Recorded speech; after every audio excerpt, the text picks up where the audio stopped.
Hello, everybody, and welcome to a new episode of MazzaOnMets. Happy July 4th to all, where we talk all things New York Mets baseball. And obviously, we got to get into the fact that the New York Mets have finally won a series for the first time since sweeping the Colorado Rockies all the way back in mid-June or early mid-June. The Mets have finally won a series. They got swept by the Atlanta Braves. They lost 2 out of 3 to the Philadelphia Phillies. They split a 2-game series from the 4-game series from the Atlanta Braves, and they got swept by the Pittsburgh Pirates. They were reeling. They were struggling. They had to get a series win. They had to get this. They were facing, and it wasn't going to be easy. They were facing a tough, really good Milwaukee Brewers baseball team. When aren't the Milwaukee Brewers really good? This is they have arguably, I think they have the best record in baseball dating back to mid-May. Um, they're just a good, well-rounded baseball team that were coming in hot. They had their star pitchers lining up: Freddie Peralta, Jacob Mizorowski, Jose Quintana was pitching for them, all lined up for them. And the Mets coming into the series reeling. They needed a series win. You had to get it, and they did. And this was actually coming off losing another tough game one Tuesday night. Tuesday's game against Milwaukee was, Monday's game against Milwaukee. Oh, no, sorry. Tuesday's game against Milwaukee was rained out. Monday was a day off, of course. Tuesday's game against Milwaukee was rained out. Doubleheader on Wednesday. Game one, essentially the same as before. But before we get into the games, obviously, let's recap the Milwaukee Brewers series today on the show. We will preview the next 3 games of the Subway series. Obviously, there's a lot more different. This is a lot more of a different Subway Series feeling than last time. Last time was felt like a World Series playoff atmosphere. This time's obviously a little different. Always seems to be the case though with the Mets and Yankees play in the Subway Series. First time's always the big one. Then the second series, like, oh, okay. But definitely this time around, yeah, there's certainly a huge difference this time. And again, we'll preview that. We'll get to when we preview the Subway Series. I'll also give you guys my since it is the Subway Series and it is, it's always fun when the Mets and Yankees get involved. I will list my top 5 Mets moments in the Subway Series. Not overall Subway Series, of course, but just top 5 Mets moments overall. At least my personal favorite Mets moments when it comes to their rivalry with the New York Yankees. Yes, I said rivalry. Before we get to that, we'll obviously talk a bit about the Mets news, some Mets news, more internal news. The Mets have more rotating of pitching, more pitchers and more pitchers coming in and out of the Mets clubhouse and locker room. Obviously, there's more injuries to get into with the Mets. So, yes, even with winning a series, there's still some fluxing and carousels going on with the pitching. We'll get into David Stearns' presser. I thought he said something very interesting that tells you that yeah, I think he's going to be active at the trade deadline. Um, uh, so we'll get to that. We'll get to some injury updates on KodaiSenga and SeanManaea. We'll get to it all. But first, we do have to recap. We'll get to it all. But first, we have to recap the series of the Milwaukee Brewers. We'll begin with game one. Clay Holmes was on the mound against Freddie Peralta. And again, this was a game that just completely got away from them. They're up 2-1 going to the top of the 6th, and then just like in the other games against Atlanta and against Philly and against Tampa, Pittsburgh, the game just got away from them in 1 inning. And that has been a common theme for them throughout this entire stretch. You know, just and the game gets away from them, and a close game turns into a blowout. And that's what happened in game one of the doubleheader that I'm sure after this game, many people thought, oh boy, here we go again. And again, with a good team like the Milwaukee Brewers, you thought, this is another bad series. Here we go again. This will be a 6th consecutive series the Mets don't win. And this, with how good the Brewers have been, with how good they are, might be even a sweep. And the Mets had lost again. This was the 4th game in a row they'd lost. This ended up being Clay Holmes took the mound this one. He wasn't bad, but not great. But he was solid enough, I would say. Clay Holmes, 5 1/3, 3 hits, 2 runs, 4 walks. Again, the walks. There they go. The Mets pitching actually walked 7 guys in this game. 4 walks, only 1 strikeout. His ERA now 2.99. Get to the highlights. The Mets did jump up to a. They got up to a 2-1 lead. Clay Holmes allowed a home run on the second pitch he threw to Sal Frelick to give Milwaukee an early 1-0 lead, but the Mets bounced back in the 3rd and the 4th with a couple of runs to go up 2-1 in the game. Brandon Nimmo, Pete Alonso, roped a RBI single that scored Juan Soto that put the Mets up front to tie the game. Luis Torrens had a base hit to tie the game. So look, or excuse me, he went to third. I think it was a sac. Excuse me, it was a sac fly by Brett Beatty, which tied the game. P. Alonso RBI single, which gave him the lead. But then we get to the top of the sixth, and this was where I think again some of the problems that the Mets have had through this stretch kind of showed its head again. Carlos Mendoza mismanages. He takes Clay Holmes out of the game when Holmes probably could have thrown me a couple more pitches, maybe given you a couple more outs. He got Churio out, but he takes out Clay Holmes for Reed Garrett. Before that, he walked Christian Yelich. That was his fourth walk to lead off the inning. That was the fourth walk of the game. He gets Churio out. Mendoza takes Holmes out when Holmes is just at 90 pitches, and he puts in Reed Garrett, who Reed Garrett has been really struggling. Now he has to get out of it. He has to snap out of it, and the Mets really need him. And they especially need him now with the injury in the bullpen again. We'll get to that. But Reed Garrett then comes into the game and he struggles again out. Gives up a double to Bryce Terang, 2-2 tie. He gives up another base hit to Isaac Collins. He walks Jake Bowers. And then he gives up a grand slam to the number 9 to put the capper on how this is how things have been going for the Mets prior to these last two games. Joey Ortiz, the 9-hitter for the Milwaukee Brewers lineup, hits a grand slam. Joey Ortiz, a 101.8 miles per exit velo grand slams, his sixth of the season, 6th home run of the season, and that's it. But again, it's the same thing, right? During this whole stretch of time, the way the Mets are hitting, only 2 hits in this game, only 2 runs in this game for the 4th consecutive game. The Mets scored 2 runs or less, only 2 hits. The way the Mets have been hitting, the way the Mets have been playing 6-2, only a 4-run lead, you felt the game was over, right? You and I felt like, yep, the Mets, this is another, the Brewers are winning this game, right? Just the way the Mets have been hitting, lack of approach, pitching, they just weren't coming back in this game. You just knew. And again, the Brewers tacked on another run on the top of the 8th to make it 7-2. That was the Brewers tacked on another run on the top of the 8th. I think that was another home run. I think. Let me check. The Brewers tacked on another. Yes, Isaac Collins had a home run to make it 7-2, which put the cherry on top. That home run was off. Brandon Waddell, who came in after Reed Garrett. So look, once again, this was a game that got away from the Mets. That was close, 2-1, 2-1 lead in the 6th inning. All of a sudden, turns into a 7-2 loss and a 7-2 blowout.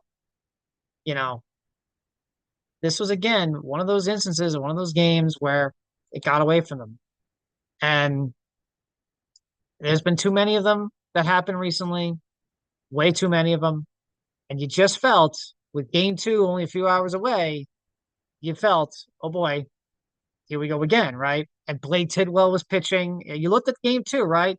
Blade Tidwell was pitching, and he's had his struggles, or he was in a. This was going to be a bullpen game in game 2. The Mets are throwing a bullpen game in game 2. Brazoban was going to start game 2. Tidwell was going to be the long relief guy.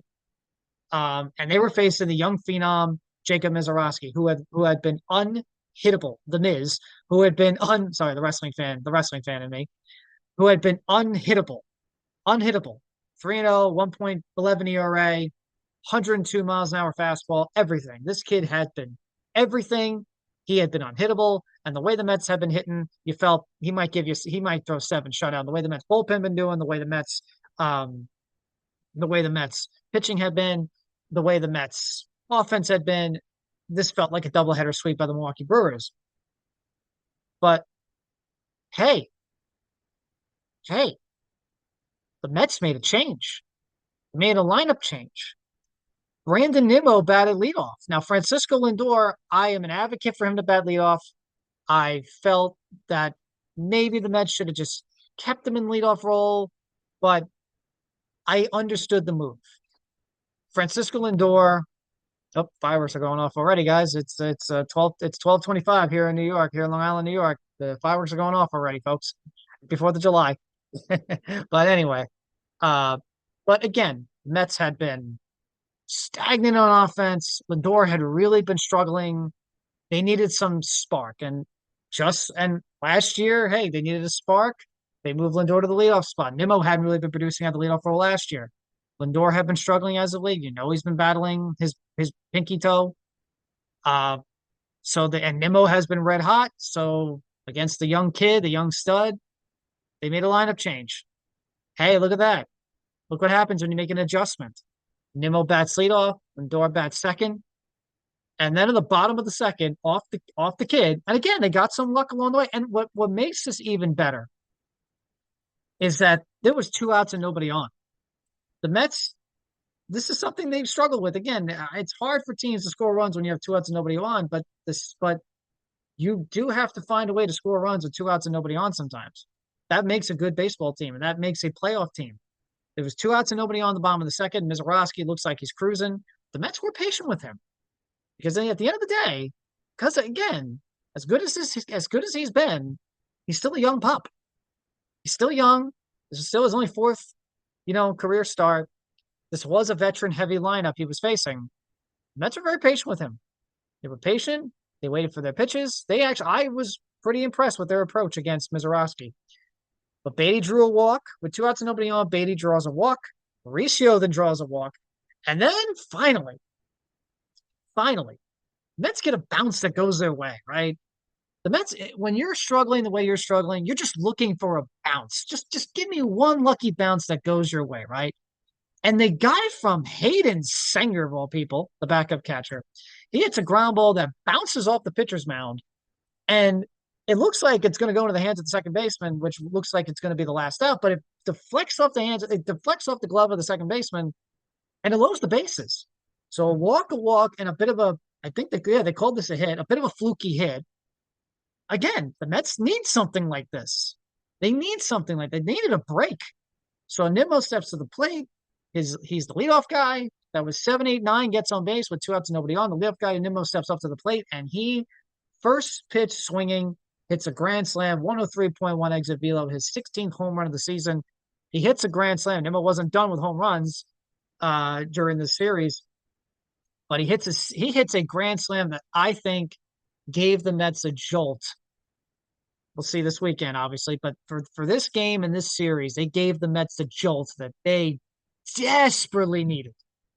They desperately needed something like this. Oh, and to top it all off, Francisco Lindor, who was batting second in the lineup, he comes in and hits a home run. The Mets go back-to-back. Nimmo, Lindor, 5-0 in the 5th inning right off the bat. And for the first time in several games, let me crank it up here, for the first time since last Wednesday, June 25th, a game that I was at, actually, the Mets scored more than 5 runs. The Mets scored 5 runs. They won 4-0 against Atlanta. They then scored 1 run, 2 runs, 1 run against Pittsburgh. Scored 2 runs in game 1 of the doubleheader. For the first time in a week, the Mets scored 5 runs or more. So, hey, that's a big one. But Lindor gets a home run. Nimmo and Lindor, you get the lineup change. You get a bit of a spark. You get something going. Again, I'm not saying all changes will be good, or work out, but you needed something. You needed to make something. And that change to Nimmo Lindor paid off. In this game, the Mets win the game 7-3, capped off in large part because of the 5-run second inning. Nimmo, 2 hits, 4 RBI night. Lindor, home run, the grand slam. Lindor, 3 hits, a 3-hit day from Lindor, 3 RBIs. He drove in another run on a double in the bottom of the 8th. Yeah, this was a game that the Mets had to get, and they had to win after that 5-run second inning, after Nimmo hit the grand slam, and after Lindor hit the home run to give him a 5-0 lead. And they got the kid, Mizorowski. They got him out early, 3 2/3 innings. He gave up 5 earned runs, 3 walks, 2 strikeouts. So he had his first real rough day of his baseball career, but they got to him early. They worked the count. They got him out of the game, and the Mets offense scored 7 runs. Nimmo and Lindor had big days and big ups too. Big credit too to the pitching of Blake Tidwell. Blake Tidwell, he took the mound after Brazovan pitched 1 inning in the bullpen game. Blake Tidwell goes 4 1/3, 5 hits, 3 runs, 2 walks, 3 strikeouts. He does give up back-to-back homers at the end of his run, but he was sensational for a large part of it. and he gave the Mets exactly the long man and in relief outing they needed. They needed. They needed. It was a bullpen game, but they needed something out of Tidwell in this game after Brazaban's one inning. They needed it. They needed Tidwell to give him it, and Tidwell did, and he impressed. He really did. He impressed, and I think Tidwell deserves a large credit for it because he had gone through some struggles, both in St. Louis and definitely in Pittsburgh was a struggle for him. So good job for him. Big kudos to him. And the Mets get a much, much needed win, a much desperately needed win that they had to get. But you know what? You're only as good as your next baseball game. And Carlos Mendoza threw it all the stops here for this one. Actually, let's run Edwin Diaz. Edwin Diaz came in for a 4-out save. He went an inning and a third, 3 strikeouts. Stanek came in Stanek came in for the first 2 outs of the 8th, but then when he couldn't get the last out, he threw in Mendoza threw in Diaz to tell you how much the Mets needed this game and needed this series because that continued into yesterday. Diaz went in for a 4-out save. And I say, get used to that. Get used to Edwin Diaz. It's July now. It's July 4th. It's July now. Get used to Edwin Diaz coming in for 4-out saves and 6-out saves because they need him now. This is where we're now entering that stretch, that point of the season where the Mets need Diaz to come in and get big saves in more than 3 outs and maybe 2 innings. So buckle up. You might be seeing a lot more of Edwin Diaz in 4-out saves and 4+ out saves. They needed a game like that, but they needed a win in game 2. They needed that win. They had to get that win. And Diaz comes in and closed it out, 4-out save. But like I said, you're only as good as your last game. Remember, hey, they beat Philadelphia Saturday in that Saturday game, scored 11 runs to snap that 7-game losing streak. So you thought, okay, let's see. Okay, great win, but let's see how you do tomorrow. Because again, there's still another baseball game tomorrow. And they lost that game to the Phillies. They lost that game to Philadelphia to lose the series 2 out of 3. They bounced back from Atlanta after losing the first 2 against Atlanta, won the next 2. But again, let's see how you did against Pittsburgh. Follow that up. And they got swept. So you needed to follow this up. And they need to follow up this weekend as well, but they needed to follow up yesterday or game 2 of that doubleheader with a win last night. And thanks in part to timely hitting. Hey guys, timely clutch hitting by the Mets offense. Whoa. But also a big outing from David Peterson, a nice bounce back outing from Peterson. Not great by any standards, but he gave him innings. He was fine last night. 6 2/3, 5 hits, 2 earned runs, 3 walks, but 4 strikeouts. Gave him some innings. He gave him innings. He gave him much needed length. Again, length that the Mets needed in this game, really from any starting pitcher at this point right now. They faced their old mate, Jose Quintana, who actually wasn't bad. Who Quintana pitched pretty effectively. He pitched pretty effectively in this game. Quintana, 5 1/3, 6 hits, 3 earned runs, 3 strikeouts. But Peterson gave him the innings they needed. He gave him an outing that they needed, gave him some innings, and the Mets offense was timely and clutch, which is something that you haven't been able to say about the Mets, their offense for all of really the majority of the season. But the game began for the Mets. Now, the lineup was different. I didn't agree with it by Carlos Mendoza. I get the the change in the lineup. I get the lefty matchups. I get it. I totally get it. I get the lefty matchup. I get everything. But I didn't agree with the change in lineup. Marte was moved to the leadoff spot. BrandonNimmo was moved to the 5th spot in the order. I get it, Quintana. I get it, lefty. You wanted the righty matchup. But well, there they go again. More fireworks, folks. It's only 12:35. A lot more to go for today. But I didn't agree with the lineup change, but it ended up paying off. Marte was the leadoff guy for yesterday. Nimmo was the leadoff guy. I was the 5th guy today. I'll go through the lineup again today for today's game against the Yankees. But in the bottom of the second, Brandon Nimmo did it again. He struck again with another home run in the bottom of the second inning and gave the Mets a quick lead. What did I say in the previous shows? What have I said in the previous shows? Get off to a quick lead. Get to a quick lead. Get your pitchers a lead early in the game, man. Get up ahead in the game. Don't be playing from behind the way you've been playing lately. Get a lead. And once again, the Mets got a lead early in the second inning, thanks in part to Brandon Nimmo, who gets his 17th home run of the season off Quintana, 109.1 exit velo.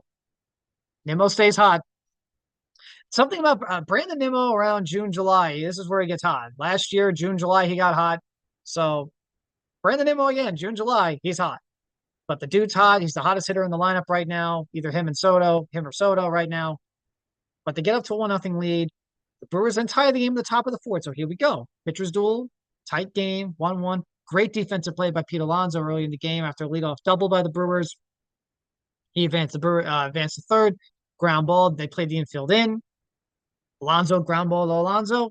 Obviously, with Pete, you don't know what's going to happen when he throws the baseball, but he threw a perfectly accurate throw to get the runner out and to keep the game tied.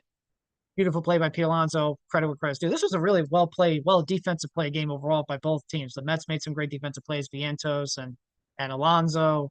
Beatty actually made a great defensive play in game 2 of the doubleheader at third base.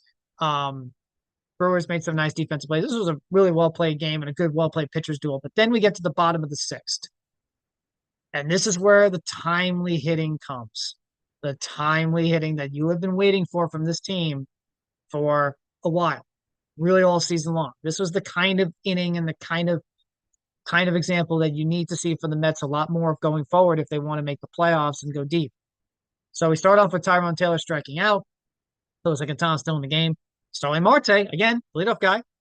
I didn't agree with putting him in the leadoff spot because I felt he had the momentum. Nimmo should have bad leadoff, but it paid off. Nimmo with the home run, batting fifth. Marte begins this game batting this inning with a base hit with one out as the leadoff guy. Lindor pokes a hit to right field. Marte moves to third. It's first and third, one out. Here come the big bats. Here comes Juan Soto. Here comes Pete Alonso. The Mets had already wasted an opportunity earlier in the game. They had, there was one other opportunity they didn't get. But first and third, one out. Here comes the big bats, right? Here comes Juan Soto. Here comes Pete Alonso. Juan Soto, as good as he's been all month, or at least as good as he was throughout June, he has still struggled with guys on base, men in scoring position. And Juan Soto was actually named Player of the Month in June. But he has still struggled with runners in scoring position. Look at the batting average. I think he's a $140 plus hitter, $145 hitter, running scoring position. It's July now. This is the time for Juan Soto to step up and get guys to home with runners in scoring position. Now's the time. It's July. Now's the time for Juan Soto to get runners in scoring position. And in this moment, 2 strikes. This is 2-strike hitting. He does not have good numbers against Jose Quintana. I think it was like 1 for 12 or 1 for 13 prior to this at bat against Jose Quintana. 2-strike hitting, 1-2 count. He gets a sinker and he grounds it just past the hole in just that small hole. They play that shift with Soto, and there's that small hole by right center in second base, and he was able to poke it in through the diving second baseman, and he gave the Mets the lead 2-1. They take out Quintana. Nick Mears comes in. Alonso on the first pitch, he ropes a double to drive in Lindor, and timely hitting, good clutch hitting, and the Mets are up 3-1. This is what you got to see more of, right? This is what you got to see more of going forward. If the Mets are going to go far, this is what you got to do more. Again, this was against a good baseball team. This wasn't against the Rockies or the Nationals, whatever. This was against a good baseball team. And this is what you got to do going forward. Clutch, timely hitting, or 2 outs, timely hitting too as well. Example, game 1. So game 2 of the doubleheader, example, 2 outs, nobody on. Find a way to get guys on base, work the count, get clutch hits. In this game, first and third, 1 out. get clutch hits. Your big boppers are coming up, get clutch hits. This is what the Mets have to do going forward into July, August, and September, and hopefully for them into October. This is what they have to do more of. This is what they got to do more of. I'm sounding like a broken record, I know, but it's true. You can't be the second worst team in baseball with runners in scoring position. Literally, second worst before other than the Chicago White Sox. You can't be the second worst team in baseball running scoring position. They got to do more stuff like this. Got to do more stuff like this. But they get good. They get a good timely hitting from Juan Soto, good timely hitting from Pete Alonso, and the Mets are up 3-1. Now David Peterson comes in. He still pitches. He gives up a home run right off the bat in the top of the seventh. That makes the lead 3-2. They take him out. Carlos Mendoza takes him out. Like I said, I went through Peterson's numbers. Was overall still a very good outing. 6 2/3, 5 hits, 2 earned runs, 3 walks. Again with the walks, but 4 strikeouts. And again, like I said with Mendoza in game 2, he wasn't messing in the doubleheader for last night. He wasn't messing around here. He wanted a win and a series win just to feel good because the Mets hadn't won a series in weeks. Like I said, it'd been 5 series. It's been 5 series since the Mets last won one. That was a sweep of the Rockies. So make that what you will, but 5 consecutive series. They had not won.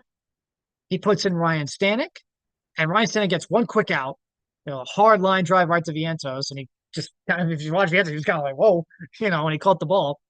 But he gets the one pitch, one quick out to in the 7th inning. Stanek then goes back out there for the 8th inning. He pitches great. He looks good. Ryan Stanek, in his last several outings, now looks like the Ryan Stanek that we know he can be. His fastball's electric. Splitter's been great. Slider's been great. If this is the Ryan Stanek you get, and again, we'll get to the injury to the other reliever, but if this is the Ryan Stanek you can get going forward, that's a huge plus. Because Ryan Stanek has had his inconsistencies as of late, but in May and early June, but as of late, he's been pretty darn good. And second outing in a row, he was electric. If you can get that Ryan Stanek going forward for the rest of the second half into the season, for the rest of the season, that's a huge plus. That's a big plus. Stanek went in there in the top of the 8th, struck out the side, struck out Cheerio swinging, struck out Hoskins, struck out Collins swinging, struck out Hoskins swinging, struck out Collins swinging, struck out the side. So then we go to the top of the 9th, and Edwin Diaz comes in. Now again, Diaz was the second day, but again, Mendoza wasn't playing around. It was time to get a win, time to get a series win. Diaz strikes out the 9 guy. But Christian Yelich was coming off the bench. He didn't play today. He didn't play. He didn't start game 2 against the lefty, against David Peterson. He knew he was coming off the bench in a 1-run ball game. He gets a base hit. So, man on first, 1 out. He goes. Because that is the one thing about Edwin Diaz. He does not throw over. He does not throw over. And he's got that long leg kick. And teams run on him every time, and you don't get a chance to throw those guys out unless your name is Luis Torrens. And the Mets have been so good this year at throwing guys out. And that goes to not just Torrens, but Alvarez have been good at it too. Senga. The Mets have, I think, the second best percentage in baseball of throwing guys out, second only to the Kansas City Royals, Salvador Perez. But pitch to the Bryce Terang comes up again. He was a pinch hitter for the Brewers. The Brewers had their lefties off the bench ready in this 1-run ball game. Yelich gets a hit. Terang comes in against Diaz and Luis Torrens, and there goes Yelich, and Luis Torrens throws him out at second, barely by a hair. It was a great throw by Luis Torrens, just right into the glove of Lindor, and he swoops, and the glove just swoops. It was a little bit lucky, but again, the Mets a little bit lucky, but the Mets needed some of this luck. They needed it when you've been on a stretch like this. You needed something like that Hayden Senga base hit. You needed something like this where the ball just kind of swoops into the glove of Lindor and just barely swipes in the tag of Yelich's jersey right as Yelich is about to hit the bag. So, right as Yelich's fingers are about to touch the second base bag. They needed breaks like this. And they ruled it, and they called them safe. They did the replay, and Gary Cohn, Keith, and Hess were both watching the replay. Like, I don't know if we're gonna. They both said they didn't think they were gonna overturn this. But the more I looked at the replay, the more I saw it, the more I watched. I'm like, he's out. Heck, I called him out before before they even went to the replay. I right off the bat, I thought he was out, but they kept saying he was safe. He beat it. But the more you look at the replay, I'm like, they got him. He's out by a hair, but he's out. And the umpires, I felt, got it right. He's out. And then Diaz strikes out Terang to win the game. Big win again, 1-run win, big series win, clutch hitting by Nimmo with 2 home runs in the last 2 games. Soto with, Lindor gets a big home run. Soto with a big RBI single. Alonso with a big RBI double. And the Mets, after having a horrible game 1, where once again the game got away from them, bounced back in a big way and win the series.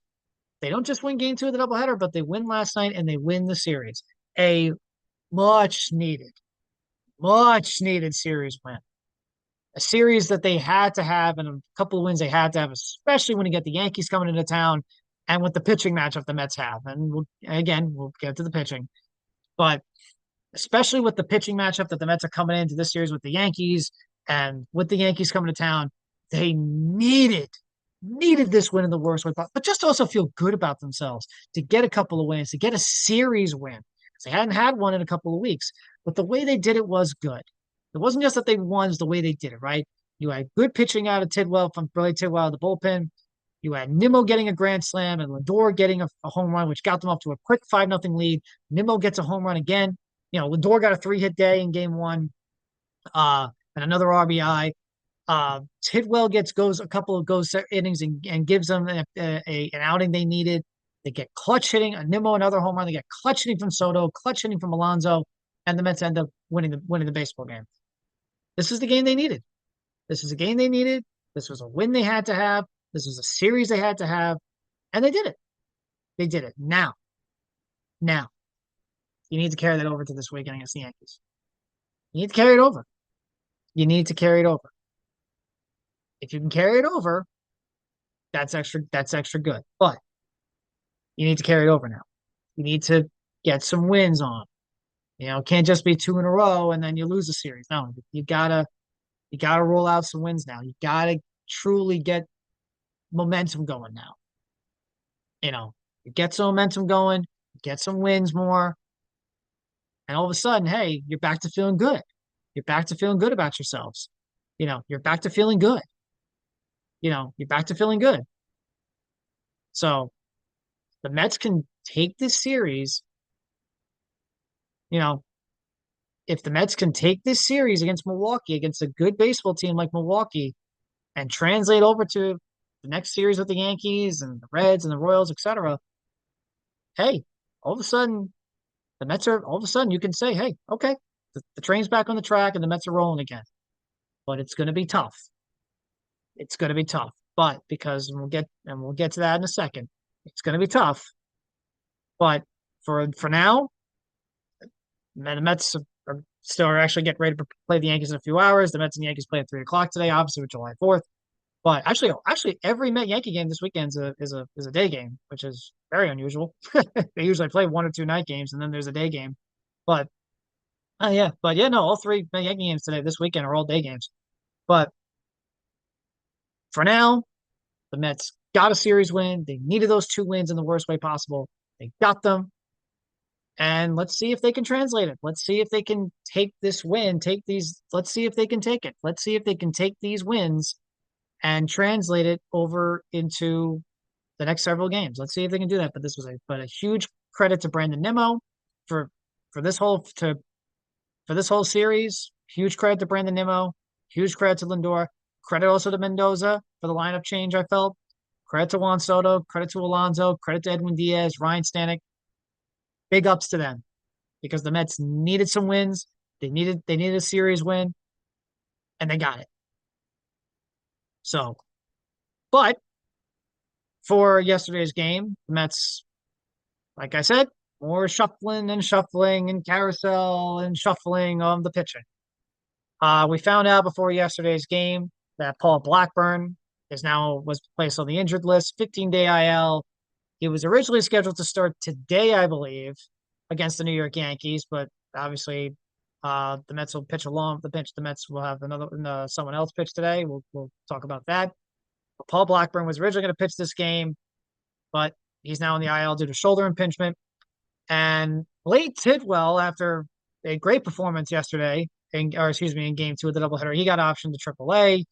Um, Austin Warren returned to AAA Syracuse last night. Justin Hageman, who is going to be starting tonight for the New York Mets, or today for the New York Mets. He was recalled from AAA Syracuse. He gets the ball. He begins the game today. Rico Garcia, who they Mets recently signed, was selected to the Major League roster. The Mets also signed another pitcher. I can. Mets also signed another pitcher over the last day or so. Former Mariner and Marlin pitcher.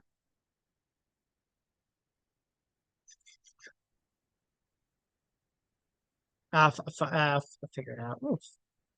Again, there's so much mixing and so much mixing and carousel with the Mets pitching. It's getting hard to keep up. All right, it's getting really hard to keep up with the Mets pitchers and who they're signing with or not. Zach Pop, excuse me, Zach Pop. They signed just last night, just yesterday before the game. But again, it's just there's so much mixing and matching. There's so much going back and forth. There's so much players coming and going. There's so much as of late. The Mets pitching, both starters and bullpen, has yet to be stabilized. And with all the injuries and everything. But speaking of injuries, biggest injury to come out of it, the biggest injury news, of course, was Daniel Nunez. This one sucks. This one to put it bluntly, this one hurts the Mets bullpen. They were counting on Nunez to be healthy. They were counting on Nunez to be the sixth, seventh inning guy out of the bullpen, kind of be what AJ Minter was supposed to be before his injury. But he's now out on the injured list, and it looks like, according to Carlos Mendoza, it looks like Tommy John surgery is on the table for him, and that really blows for him even more. You feel bad for him. But the Mets placed Daniel Nunez yesterday on the injured list with a right elbow sprain. And Carlos Mendoza spoke about it to the press, says it sounds like Tommy John surgery is on the table. And again, it just goes once again back to the whole laundry list. The whole laundry list of injuries at the Mets. Oh, another pitcher injury. Actually, no, it's not injury. Uh, it's not injury, but Jose Butto has been placed on the fifth. Just breaking news 40 minutes ago. Jose Butto is on the IL now with a illness. He's sick. And Carlos Mendoza said he'll be back right after the All-Star break. So the Mets have now lost, and he won't need a rehab assignment. So the Mets have now lost Jose Butto for the rest of the first half of the season. So yeah, yeah, yeah. I mean, wow, wow. And I was wondering the last two games too. I was wondering the last two games why Jose Butto had not been used. Where was Jose Butto? I said the last couple of games, where was Jose Butto? So, but wow, man, that's another one. That's another one. So Nunez is now out for the season. More than likely out for the season. Tommy John surgery looks like it's on the table for him, so he's more than likely out for the season. That's a big loss. And now Budo is out for the remainder of the first half of the season because he's sick with an illness. So, boy, the mixing and the matching of the pitching and I don't I don't feel sympath. I sympathize. I sympathize for Carlos Mendoza. Chris Davinsky has been recalled from AAA, so he takes Soputo's spot. Boy, I sympathize with Jeremy Hefner. I sympathize with Carlos Mendoza. This pitching is a carousel. It is completely a carousel. It is. This is the opening day pitching that the Mets had. And don't forget, obviously, they still didn't have Montez and Manaea on opening day. But the whole pitching, starting in bullpen that they had on opening day, there's another firework. It's completely off. It's completely a mess. It's completely a mess. Also watching the Nathan's hot dog eating contest. Looks like Joey Chestnut in his return. Looks like he's about to win. He has 60, 61 hot dogs with a minute 55. Yes, I do watch the Nathan's hot dog eating contest because why wouldn't I? I love eating, I love food, and I love the Nathan's hot dog eating contest. Why wouldn't I watch it? There's fireworks going on out there. I'm watching the Nathan's hot dog eating contest.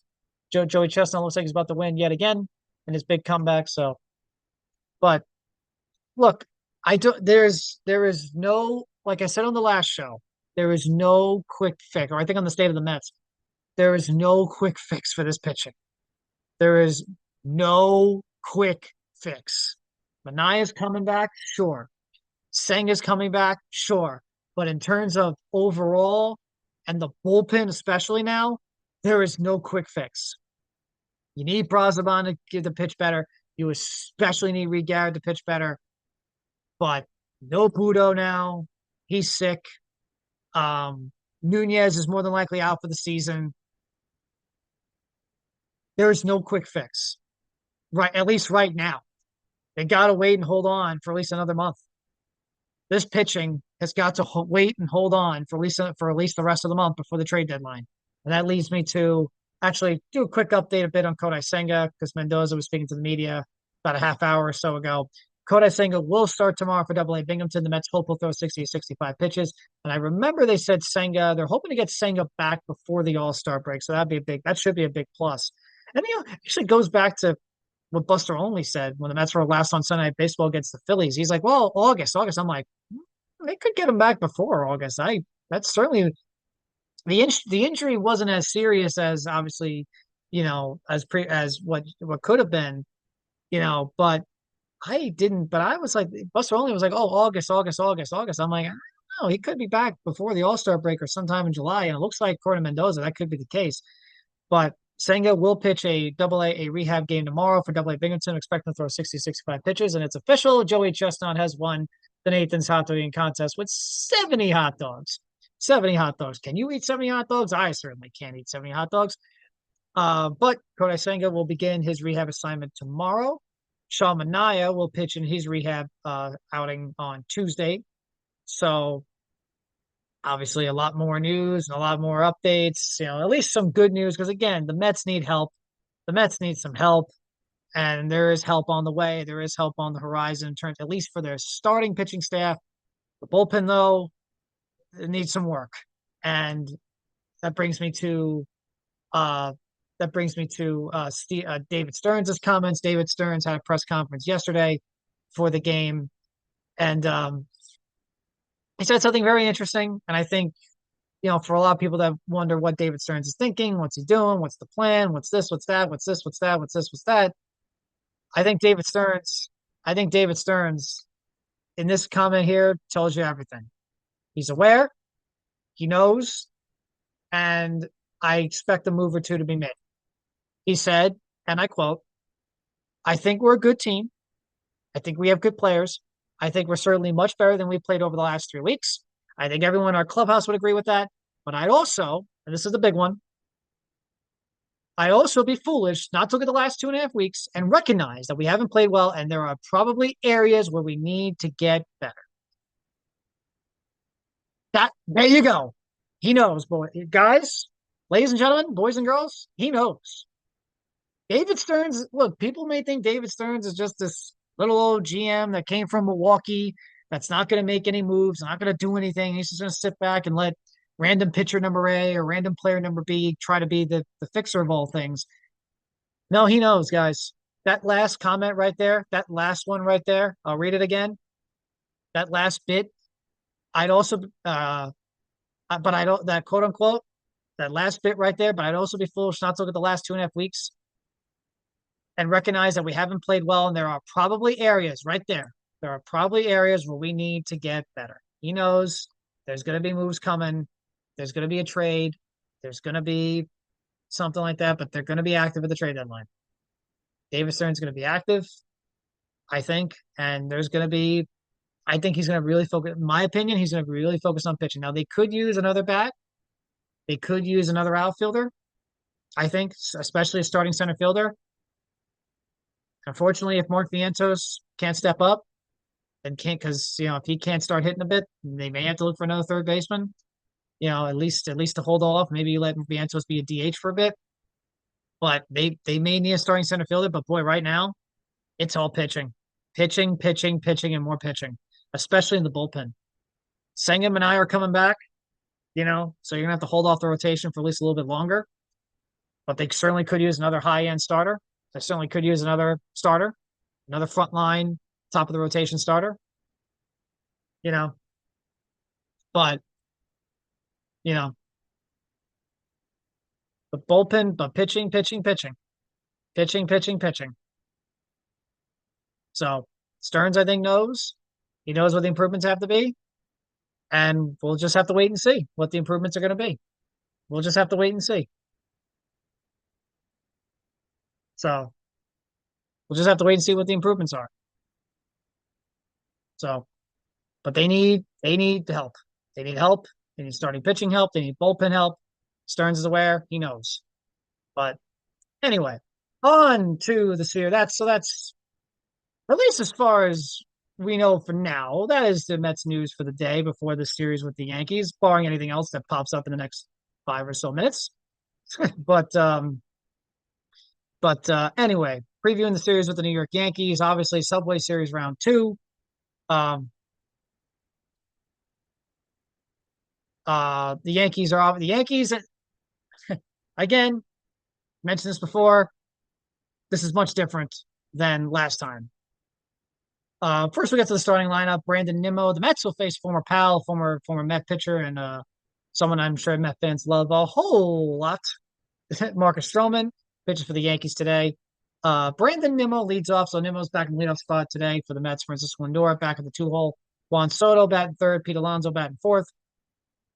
Jeff McNeil batting fifth at second base. Luis Torrens doing the catching, batting sixth. Brett Baty at third base, batting seventh. So no Mark Vientos today against Marcus Stroman. Ronnie Mauricio doing the DHing. See, this is where I think I would have Vientos. I'd have Vientos and Marte DH, but they have Mauricio, I guess, for the left-handed bat. And Tyrone Taylor playing center field. Once again, the Mets will face Marcus Stroman today. And Colin Hageman will pitch today for the Mets against the New York Yankees lineup. So that should be very interesting to watch. Again, the Mets pitching, the Mets pitching does not have an advantage at all. You look at the pitching matchups. It's Hagenman today against Marcus Stroman. It's Frankie Montez against Carlos Rodon tomorrow, and it's whoever. Apparently, it could be Brandon Sproat. The rumor is Brandon Sproat is going to be called up to pitch Sunday afternoon's game, but he's got to face off against Max Fried. So once again, Max Fried will pitch against the Mets. Carlos Rodon will pitch against the Mets tomorrow against Frankie Montez at 4:10 Sunday. 1:40 Max Fried against. The report is it's Brandon Sproat. That's the rumor mill going on. So Brandon Sproat will be it's not official yet, but it looks like he will make his Mets debut from AAA. Now AAA numbers haven't been great, Brandon Sproat, compared to Nolan McLean, who has been fantastic, and Jonah Tong in AA, who's been fantastic. And David Stearns made it very clear about Jonah Tong. He made it clear about Jonah Tong that he wants Tong in AAA. He wants Tong in AAA, and it looks like Tong is not going to get a big automatic call up from AA to the major leagues. But Nolan McLean, Jonah Tong, McLean pitched well just the other day, a couple of days ago. McLean, I think, had struck out 10 in 5 innings of work just a couple of days ago in his latest start. But now Nolan McLean. But Brandon Sproat has had struggles in AAA. I think his ERA is 5, but his recent start was pretty good. 6 innings, strongest outing. 6 innings, several strikeouts, strongest outing in the minors. So I guess that's why the Mets, if they're going to call him up now when he's coming off his best outing and he has the most confidence. But again, going to face a tough Yankee lineup. But that's going to be, again, the preview of the series,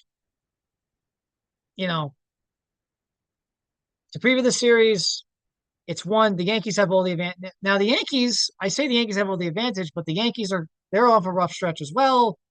They just got swept 4 games by the Toronto Blue Jays in Toronto. That's the first time I think that's ever happened where the Yankees have gotten swept in Toronto by the Blue Jays. Just like the Mets, they have fallen out of first place in their division. They're now a game behind the Toronto Blue Jays. The Mets are a game and a half behind the Philadelphia Phillies. So they come in struggling. The Mets, even with the 2 out of 3 against the Brewers, they're coming in still struggling, still trying to find their way back onto the tracks, which again makes you say this. this is brings up the point of this. This is a much different feel Subway Series compared to last time. Last time in May, it was two teams were great. They were both in first place. The first time ever at any point of the Subway Series where the Mets and Yankees in the regular season, obviously, were in first place in their divisions, where both of them were in first place. Both were playing great. Both were playing great baseball. It was it was almost a playoff, dare I say, World Series atmosphere in Yankee Stadium the last time they met. Of course, there was the return of Juan Soto and the Yankee fan reaction to him at Yankee Stadium. The atmosphere and the electricity for that series was on another level.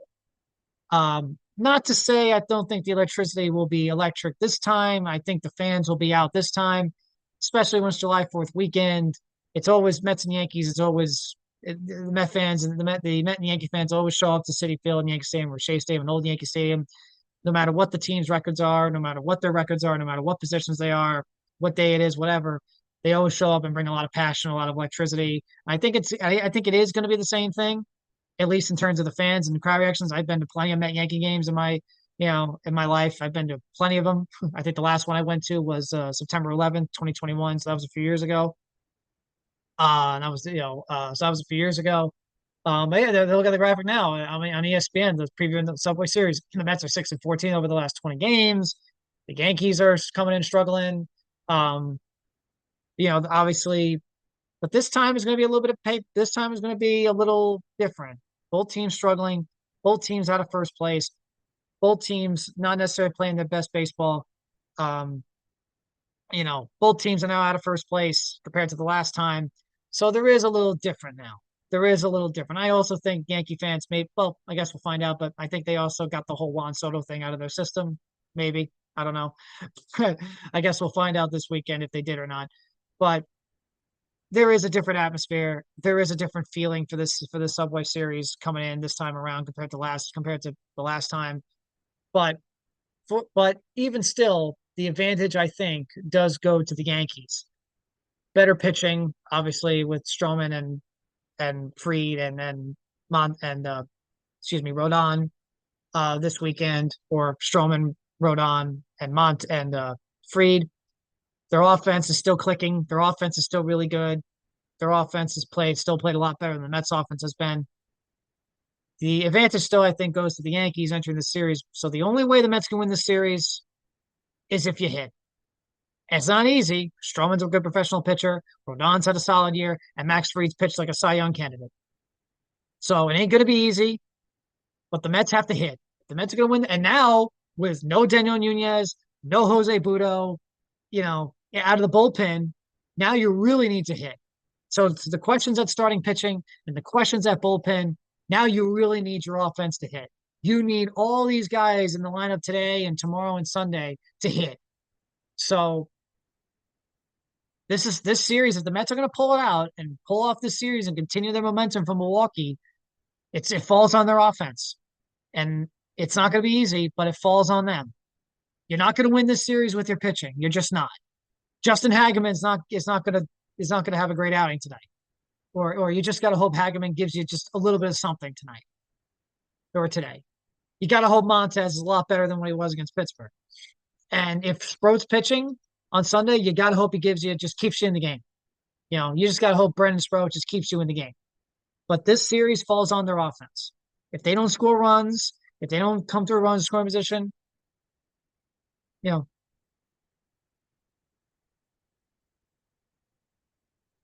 they don't score runs, then this could be a long series. This could be a long weekend. And they already lost 2 out of 3 to the Yankees last time. I don't think they want to lose 2 out of 3 again to them this time or get swept. But if you want to win this series, if you want to keep your momentum going, it falls on your offense. That's it. That's all there is to it. If you win this game, if you want to win this series, it's on your offense.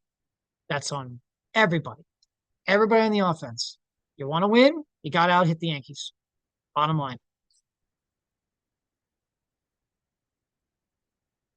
So we'll see what happens this weekend. Should be a lot of fun. It's July 4th weekend. It's Subway Series. It's at Citi Field. It'll still be electric. Again, the buzz and the excitement isn't where it was just 2 months ago, but it'll still be a big series for both teams. The Yankees especially need this series now after just getting swept by Toronto. The Mets could certainly keep the Mets can certainly still the Mets still need this series as well because they want to continue their momentum. So something's got to give in this weekend, right? Something's got to give this weekend between the Mets and the Yankees. The Yankees got to bounce back, and the Mets got to continue to try to win. The Yankees got to bounce back, and the Mets got to try to continue their momentum from their last two games against the Brewers. So we'll see what happens. Something's got to give. Should be a lot of fun. Mets Yankees is always fun. Subway Series is always fun. Citi Field. We'll see what happens. We'll get to and now we'll get to my top five favorite personal Mets Yankee moments in the Subway Series. So again, this is not overall. This is just bias old Mets fan. My personal favorite Subway Series moments. Um, my personal top five, obviously, and this is in no particular order, but obviously I got to say the home runs by Mike Piazza off Roger Clemens, and I would it would be for me it would be the 2000 Grand Slam he hit off Clemens. He just dominated Clemens. I'm actually wearing Piazza's jersey right now. So it's Hall of Fame jersey and everything. So with the July 4th hat, this 2025 July 4th hat. I have another July 4th hat from 2010, 2011. Excuse me, 2010, 2011, but it's, probably old and dusty right now. But this is the current July 4th. Oh no, I actually have another July 4th hat. That was from a few years ago. This is the current one. I really love the design, love the hat. I love it. It's nice. Um, but yeah, Mike Piazza's dominance against Clemens, obviously. Everyone talks about the World Series and the broken bat and Clemens threw the bat when he said he thought he threw the ball. Like, come on, buddy. Clearly was a bat in your hand. Obviously, when Clemens before that in the regular season hit Piazza in the head. But Piazza overall just dominated Clemens. And if you were a Met fan, you did not like Roger Clemens at all. Heck, if you were any fan, not that wasn't a Yankee fan or even a Red Sox fan when Clemens pitched for them, you didn't like Roger Clemens. Nobody liked Roger Clemens. So seeing Piazza dominate him was always great. My personal favorite is the grand slam he hit off of him in 2000. And I gotta give a shout out to 2002 because this was the first time they had met since the World Series, and Piazza homered off him in that game too. So, but that game, Matt Franco's walk-off hit against Mariano Rivera. There's another one, of course, but that game in 1999 is, I think, still the best Subway Series regular season game, period. I know the Mets won the game, so I don't sound objective, but if you just look at it from top to bottom, objectively, it is I think, the best regular season Met Yankee game ever. It's back and forth. Posada hits a home run. There's home runs galore. Posada home run, Paul O'Neill home run. Mike Piazza hits an absolute, there's more firecrackers, hits an absolute bomb over the Pepsi picnic area and over into the tent. One of the longest home runs I think you'll ever see at Shea Stadium. And it caps off with Matt Franco coming off the bench and getting a walk-off base hit off Mariano Rivera. Then, of course, there's 2006, David Wright's walk-off base hit off Mariano Rivera in 2006. I was at the game in 2005 where Dae-Sung Koo got the double off Randy Johnson. So that was a personal fun memory of mine. I was there in 2004 also when the Mets swept the Yankees in that series, and that was a Yankee team that was so good and so loaded, and the Mets were so bad in 2004. But the Yankees were so good and so low, the Mets ended up sweeping them at Shea Stadium. But I was there in 2005 when the Dae-Sung Koo game, obviously. So that was a lot of fun. Um, uh, let's see. Let's see if I can think of one more. Let's see if I can think of. Oh, obviously the sweep last year. Yeah, that was a lot of fun. So those are my five personal favorite Met Yankee moments. Those are my personal five favorite. Obviously for the Mets perspective, peak of the rivalry is still 1999 to 2000. That's still the peak of the Subway Series rivalry. The Clemens Piazza stuff, both teams being really good, the Yankees being World Series contenders and winning championships, the Mets being contenders, the Piazza Clemens thing, the series is in 99, 2000, the regular season culminating in the World Series in 2000. That's still the peak of the rivalry. My little quick opinion on it is, of course, neither of them are each other's big rivalry, but the rivalry has certainly picked up now because both teams are good. Both teams have high expectations. Both teams expect championships now. You have the Mets now have an owner. There's another firework. Steve Cohen now brings a lot of resemblance to George Steinbrenner, where it's win no matter what. And of course, the signing of Juan Soto adds even more to it. So the rivalry has certainly picked up over the last year or so, as of late. So, so compared to what it was before, it's certainly the biggest it's felt since 1999, 2000. There's another one. It's certainly the biggest one. It's certainly the biggest the rivalry has felt since 1999, 2000. Um, but you know, so but obviously they're still Nighthawk's biggest rival. The Mets' biggest rival is still the Braves and the Phillies. The Yankees' biggest rival is still the Red Sox. But it's still always a fun time when the Mets and Yankees get together and play. And like I said, the rivalry, it's certainly at its biggest prime in terms of excitement, in terms of looking forward to fan enthusiasm since the 1999-2000 seasons. So should be an interesting series this weekend. Again, we'll see what happens. Both teams are coming and not playing their best. Yankees really need it. The Mets really need it. We'll see what happens this weekend. But but I think that will do it today for our July 4th edition of MazzaOnMets. Thank you very much again for joining in and tuning in and listening to the show and giving it a watch. If you like it, please give it a like, share, and subscribe. I greatly appreciate that. We will be back on Sunday for our first episode of Mazza on Wrestling. We're going to be talking some professional wrestling, folks. I did say in the description of the YouTube channel, and I said on the first show that we will be talking professional wrestling. And yes, we will be talking professional wrestling. A lot to get into professional wrestling. And then on Monday, we will come back from MazzaOnMets, recap the Mets and the Yankees series, the Subway Series round 2. We'll then preview the Mets' upcoming series. Give me a second. I'm pretty sure they go on the road to play the Kansas City Royals. Oh, I apologize. The Mets go on the road to play the Baltimore Orioles at beautiful Camden Yards, Oriole Park. I gotta go to Camden Yards, man. I haven't been to Camden Yards as a fan. Obviously, I've walked past it for a Ravens walk and everything to a Ravens game. You walk past, what you do is you walk past the gates of Oriole Park and Camden Yards. You walk past those gates by the right field corner, you know, where the warehouse is. You walk past it. So you go through that concourse and you see everything. You see the field. So I haven't been there as a fan, but as a spectator looking through it from that concourse area, walking to M&T Bank Stadium for a Ravens game. That's where I've seen it. But I gotta go to Camden Yards. Yeah, that's you got every baseball fan has got to go to every sports fan's got to go to Oriole Park and Camden Yards. And I gotta go. I gotta head to Camden Yards one day for a game. So, but the Mets go to Camden Yards, Oriole Park, Camden Yards on Monday, I believe. I don't think they have a day off on Monday. Yes, on Monday. Or no, excuse me, Tuesday. They do have a day off on Monday, and they will play the Orioles for 3 games on Tuesday. So we will be back on Monday on a Mets off day for more MazzaOnMets. We'll recap the Yankee series. We'll preview the series of the Baltimore Orioles and any other Mets news any other Mets news along the way. So again, to recap, Sunday, first episode of Mazza on Wrestling. We'll talk wrestling, talk Monday Night Raw, talk SmackDown, talk Night of Champions, talk AEW Dynamite, talk a little bit about All In, talk about TNA Slammiversary and TNA itself. We'll talk about that. Also some wrestling news that's going around. Obviously, there's the news about Britt Baker, AEW's Britt Baker, and her potential free agency and where she could be going. And her, so we'll see what happens there. And then on Monday, we'll be back for MazzaOnMets, recapping the Yankee series and previewing the series of the Baltimore Orioles. So, thank you very much for tuning in. I greatly appreciate it. Give it a like, share, and subscribe if you like the content. Happy July 4th, everybody.